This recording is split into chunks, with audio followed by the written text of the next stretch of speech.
Imagine stepping into a world where the lavish elegance of the crown meets the cutthroat intrigue of succession.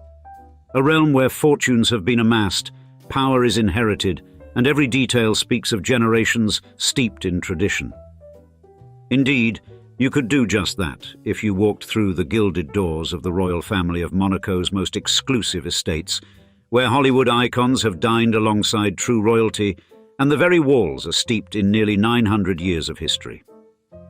This is the world of famed actress Grace Kelly and the Grimaldi family, a dynasty that has ruled Monaco since the 13th century.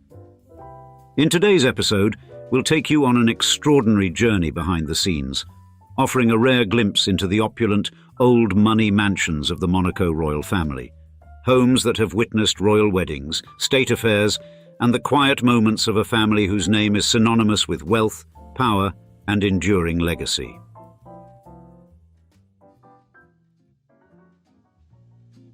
Number 1. The Prince's Palace of Monaco. Monaco's Prince's Palace has cheekily rewritten its own architectural playbook over the centuries, managing both to preserve its medieval roots and flex its sumptuous muscle as a 21st century residence. You see, it started its life humbly in 1191 as a Genoese fortress, a hardy bastion equipped with everything necessary to keep foes at bay. Fast forward a few centuries, the Grimaldi family grasped the reins in 1297, amid much intrigue and drama, reshaping it into a symbol of both refuge and regal splendor. And with each epoch, the palace transformed, echoing the whispers of time with striking adaptability. As the Renaissance breezed in, so did the need to sport a facade that could rub shoulders with the greatest of European royalty. Thus, it dawned a Renaissance makeover, stretching a sequence of grand palazzi across its face, their rustic ground floors a stark contrast to the medieval ruggedness lurking beneath. Meanwhile, the original towers, not to be outdone, flaunted 19th century crenellations with pride. And if you step through the grand doors, the palace amps up the drama. The Court of Honor, its architectural pulse, is enveloped in frescoed arcades that seem designed for royal parades. Here, the Renaissance's symmetry meets Baroque's bold flair, creating a scene ripe for regal fanfare. And the staterooms, accessible to mere mortals during summer, offer a masterclass in opulence.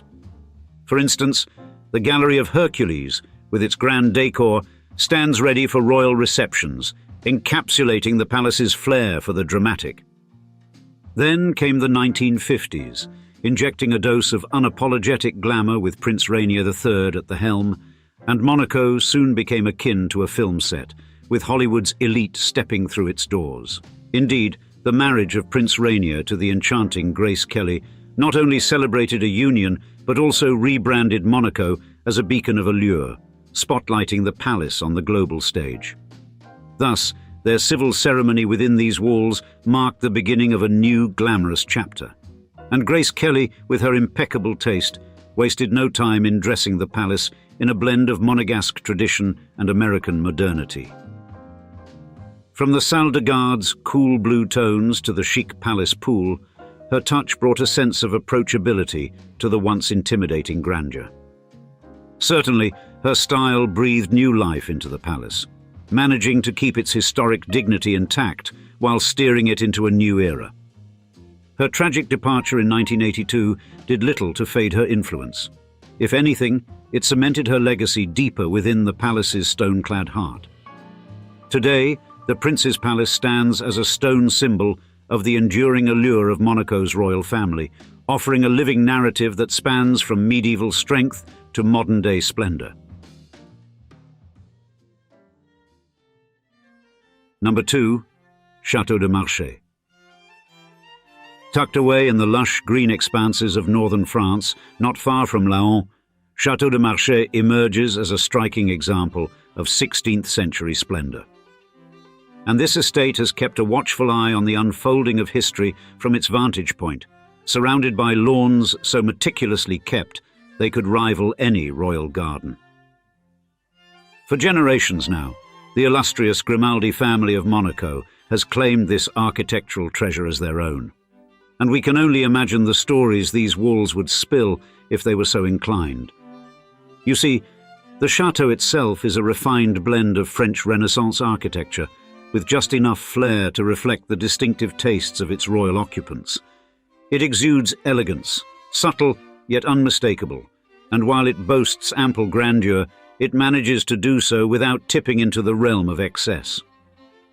Upon arrival, the chateau's facade presents a symphony of symmetry, with steep roofs and elaborate stonework that demand attention. Generous windows allow sunlight to flood the interiors, casting a spotlight on the architectural finesse. And outside, the extensive grounds, adorned with sculpted gardens and serene water features, conjure a scene straight out of a storybook. Inside, the chateau doesn't skimp on royal luxuries, yet avoids any hint of tackiness. The main hall greets visitors with soaring ceilings and gleaming marble floors, offering a taste of the opulence that lies beyond. And a magnificent staircase winds its way up, inviting further exploration into this enclave of extravagance. Now, the living spaces are a gallery of historical and contemporary fusion, with each room narrating its chapter of the chateau's saga. Antiques, sumptuous tapestries, and a selection of fine art fill the reception areas, each piece declaring its aesthetic prowess. The colour scheme, soft creams, subtle golds, and soothing pastels, creates an ambiance of warmth, making the grandeur feel cosy. Luxurious textiles and strategically placed mirrors enhance the interiors, making them sparkle with a whisper of old-world charm. Plus, the private chambers are just as enchanting. Bedrooms adorned with period furniture and personal artifacts offer a glimpse into the private lives of their inhabitants. Family portraits bring a personal touch to the walls, and the bathrooms blend modern comforts with timeless elegance, featuring fixtures that wouldn't look out of place in a more regal era. And for those inclined towards the literary, the library with its extensive collections of books and historical texts offers a sanctuary. It's easy to envision a Grimaldi tucked away in a corner, lost in the pages of a novel, thanks to the study, with its rich wood panelling and leather-bound volumes, providing a perfect retreat for contemplation or scholarly pursuit. And the chateau has not merely been a silent observer of history, it has played host to significant moments, such as the 1869 wedding of Prince Albert I of Monaco, and it served as a haven during World War II. Its storied past was also captured in Léon Honoré Laban's detailed account of its significance to French nobility. Adding a dash of the unexpected, the estate also shelters a menagerie of animals, including camels and an African buffalo, introduced by Prince Rainier III, a whimsical twist that adds to the estate's unique character. Château de Marchais remains a private domain of the Grimaldi family today, a place rich with history, tradition, and, yes, a few camels, maintaining its allure as both a home and a historical beacon.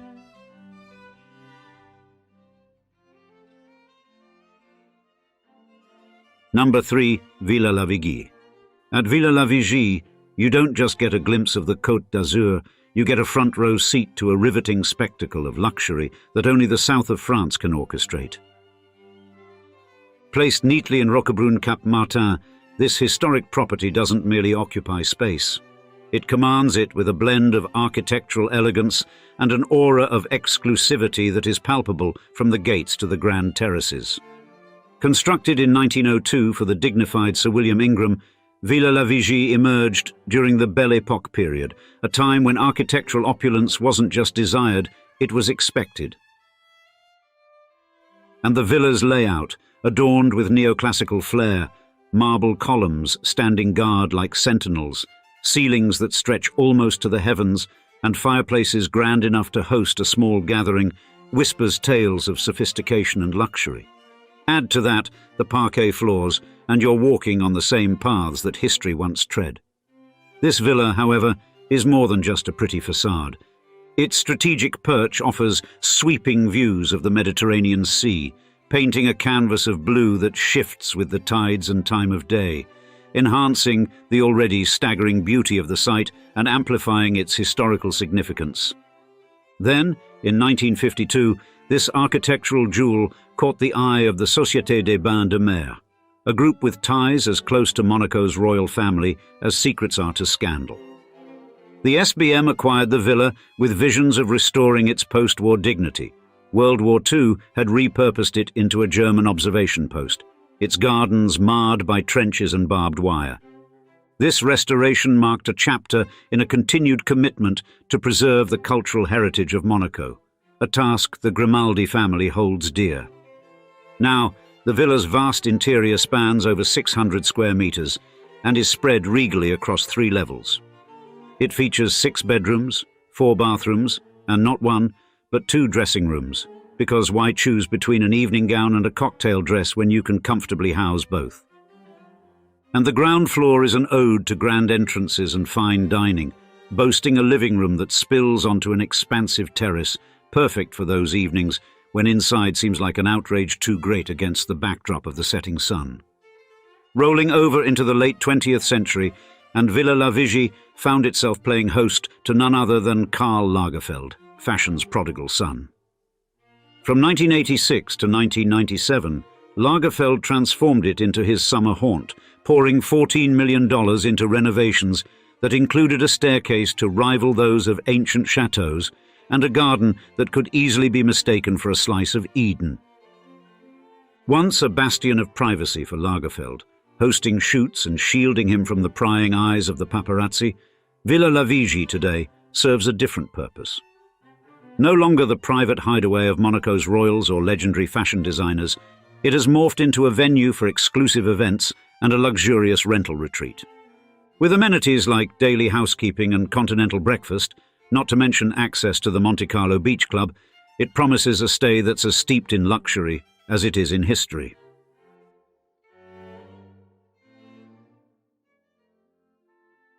Number 4. Villa Clos de la Cité. In the grand tableau of Monaco's architectural legacy, the villas of the Principality offer a distinct glimpse into the lush era of Belle Époque splendor. Once, these stately homes, draped in opulence and crafted with meticulous attention, stood as proud emblems of affluence and artistic flair. As time marched into the mid-20th century, the views shifted. What were once considered jewels were now deemed slightly passé, charming yet anachronistic relics that whispered of a different epoch. By the 50s, Monaco boasted 688 of these architectural marvels. Move into the present day, and a mere handful have weathered the storm of progress, holding their ground against the modern architectural tide sweeping through the city-state. Among this resilient few, Villa Clos de la Cité holds its own with quiet dignity. Hidden within the most desirable enclave of the French Riviera, this estate claims none other than Princess Caroline of Hanover as its mistress, a royal indeed, but also a connoisseur of fine living. It's more than just her residence. It's a portal to the kind of opulence synonymous with Monaco's royal heritage. Perched with a view that stretches languidly across the Mediterranean, the villa is both a sanctuary and a stage, where the azure waves meet the crisp horizon in a ceaseless ballet of scenic splendor. And the Riviera, with its signature blend of natural beauty, mild climate, and postcard-worthy vistas, draws a cosmopolitan audience, making it a perfect setting for such a home. Within these walls, Princess Caroline's influence is palpable. Her touch, a blend of regal elegance and understated luxury, permeates every room, crafting a space that is both stately and inviting. Architecturally speaking, the villa is a study in balance. It marries the rustic charm of Mediterranean traditions with the crisp, clean lines of modern design, and the result is a residence that not only complements its Riviera backdrop, but enhances it. The gardens, manicured with precision and care, and the outdoor areas, designed for both repose and celebration, echo the villa's interior harmony. Thus, as Monaco evolves, so too does the narrative of Villa Clos de la Cité. It remains a beacon of the timeless charm and enduring allure that define this unique corner of the world, steadfast in the face of change and steadfast in its beauty.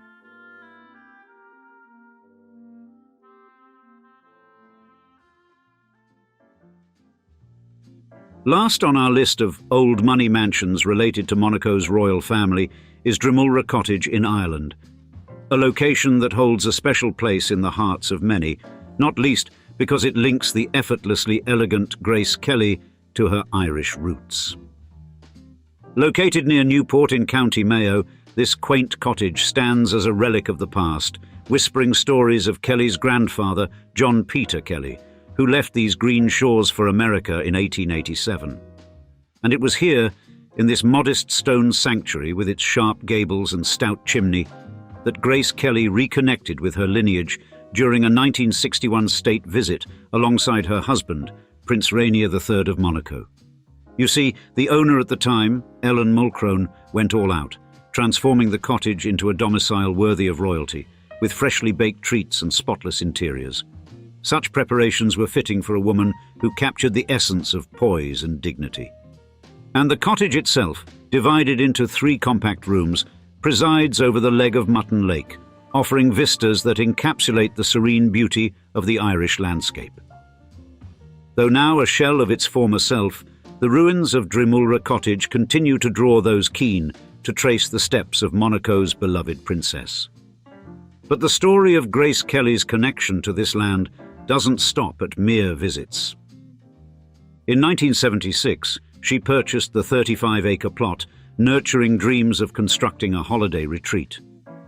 Architectural plans were crafted, complete with landscaping designs that received a nod from the Mayo County Council. Her last visit in 1979 with Prince Rainier was to oversee these blueprints. Sadly, her sudden passing in 1982 left these dreams just that, dreams unfulfilled. Today, the land remains in her family, holding potential for future endeavours, though untouched as yet. But Grace's affinity for Ireland was mirrored in the actions and commemorations of the Monaco royal family. Her famed 1956 wedding was a spectacle that captured the hearts of many across Ireland, influencing wedding trends there with her iconic white dress. And this cultural crossover was further cemented by the establishment of the Princess Grace Irish Library in Monaco by Prince Rainier III in 1984. This library houses an extensive collection of Irish literature and music, reinforcing the bridge between her past and her princely present. Therefore, in Monaco, Grace Kelly's legacy is cherished, but it is perhaps in the quiet field surrounding Drimulra Cottage where her spirit feels most at home. Despite her Hollywood success and royal status, her connection to Ireland painted her story with strokes of sincerity and sentimental charm. And now, we'd like to see you in the comments. Which of these homes relating to the Grimaldis is your favourite?